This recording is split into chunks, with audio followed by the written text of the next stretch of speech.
here he is, the man in the middle, Peter Lav, you coach Nashville Predators.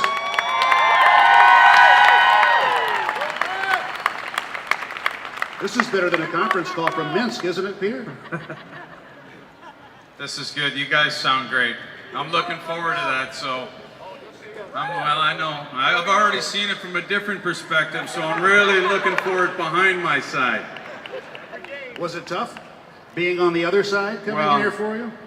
Nashville, coming into Nashville is always such a great energy in the city and in the arena and the fans. And I'm familiar with a market like this. From Carolina, the fans are passionate about sports. They get behind their teams, and I'm really looking forward to being part of the Nashville Predators and the community and the fan base that we have here, and growing that into a winning tradition. You have immersed yourself in the communities beforehand. You have a lot of Predators people here today, and I know that the work that you did with David Poile throughout the year for Team USA for the Olympics really brought the familiarity around. It did. Let me first start by saying thank you to the ownership from Nashville and David Poile and the relationship that I've got to develop with him through the course of the winter, working with him with the United States team, and I feel fortunate to be part of such a solid foundation as they have here in Nashville, and grateful for the opportunity to come here. So thank you for that. But absolutely, getting an opportunity to work with David on a daily basis. There was a lot of phone calls. There was time spent in different cities, meeting, catching up, going over U.S. players, and that really helped to develop, I think, just a relationship. And it's been a great relationship, and I'm really looking forward to that blossoming. Willie? Peter, you've been pretty busy these last few weeks coaching a team over in the World Championships, and I think people would be curious to know there was a lot of your future players here, or now your current players, that were in action over there. What did you get a chance to gauge? Obviously, let's start with the two guys you were coaching for Team USA. Well, first, the way that that happened, never have I taken a job before and then not been able to come and talk to people and have a press conference, or just to say hi or show up in a city. It was really different. When the contract was finally done, I think it might have been 4 hours later that I got on a plane and I left the country for 25 days.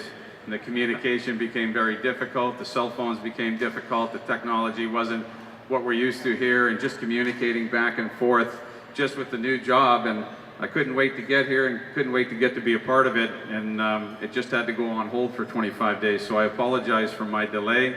And that's the only reason why I haven't been here, obviously.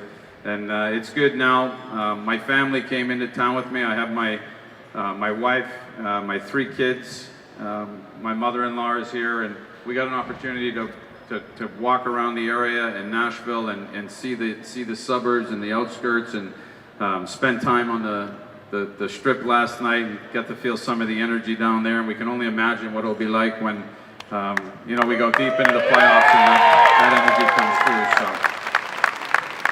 Heading over to the World Championships was a tremendous opportunity for me to get to work with some of our guys, and that was just awesome, because I feel like that takes some of the newness out of it that I'll have when I'm coming in the fall.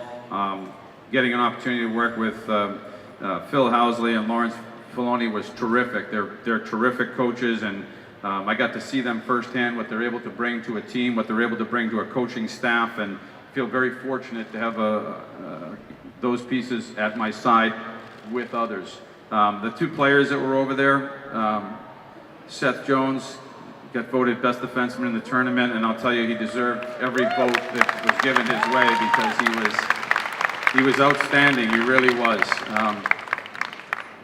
To be able to help be a part of his future and watch him grow and develop into the player that he's going to be is going to be something special for all of us, for me and for you, and for the city of Nashville. Just a tremendous talent. And Craig Smith did an awesome job for us. There's nothing that he does on the ice that you don't like. Okay. He plays the game. He plays the game with a tenacious attack to it. He constantly wants the puck. He works for the puck. When he gets the puck, he wants to be an effective offensive player. And again, I'm looking forward to working with him as well as others. And of course, Pekka Rinne, player of the tournament. I mean, in goal. Yeah. And he looked great. I know he's coming off of a tough year.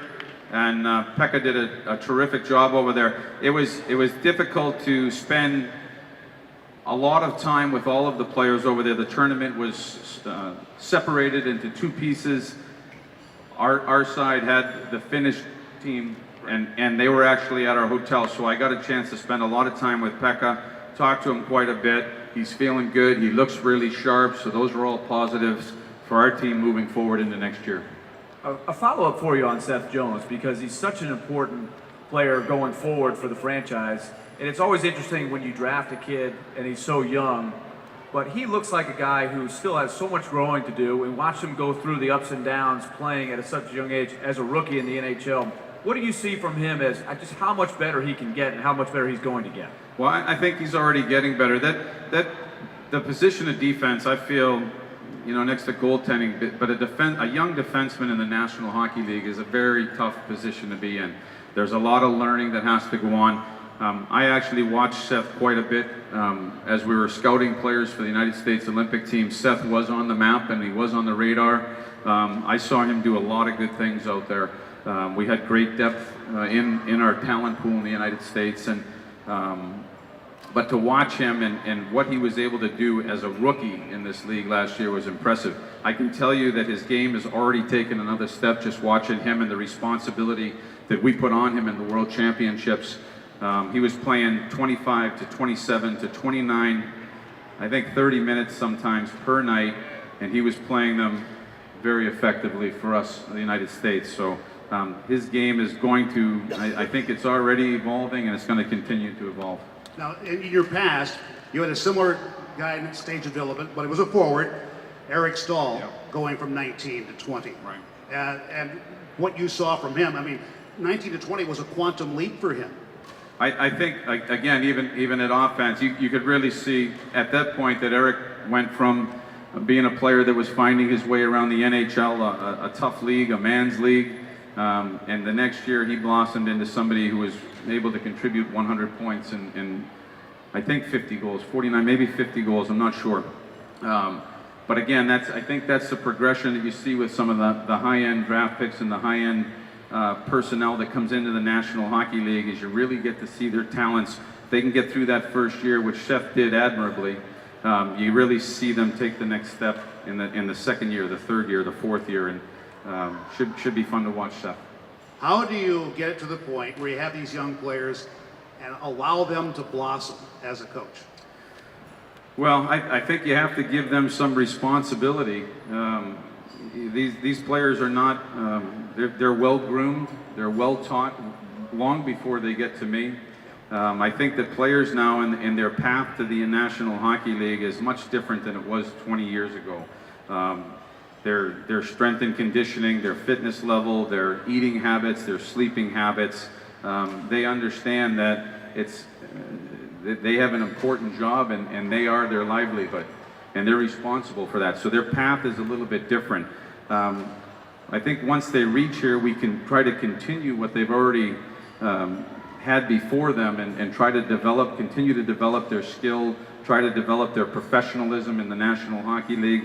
And their talents have obviously gotten to them to a point, but I believe that the job is to continue that development for all players. I don't think you necessarily have to be the 19 or 20, but you could have a 24-year-old player or a 26-year-old player. There's been 33-year-old players that have had career years before. So I think that there's always a development process that goes on, but you have to give them the responsibility and you have to give them the opportunity to grow. And if you do that, good things can happen. I think a lot of people would be curious to know your background, how you developed your coaching philosophies. I always find it, and I'm an ex-minor league baseball player, so I can relate to this, but you played a lot of years in professional hockey, played a little bit in the NHL, but it seems like a lot of times the best coaches are not the superstars. They're the ones that really had to work for everything, maybe see the game in a little bit different way, and that allows them to teach a little bit easier. Are you saying I'm not a superstar? Well, I just looked at your stats. That's all. You just looked at the But your bold stats are better numbers? than mine. So I think you're probably right. Probably was not a superstar. Although my two boys are in the It's back. all relative, I though, tell right? them I was a superstar all the time. So you've really blown things for me here a little bit. I think that I think you take a lot in coaching from coaches that you have seen and worked with over the years, and I certainly have had so many great coaches and the opportunity to work for so many terrific people, and I think you learn constantly. I still learn. I learn from other coaches. I learn from my assistant coaches, and I think you're always learning. But I think early on, for me anyway, as a coach, I realized that I wanted to play the game moving forward, and I wanted to play it fast, and I wanted to play it with the puck.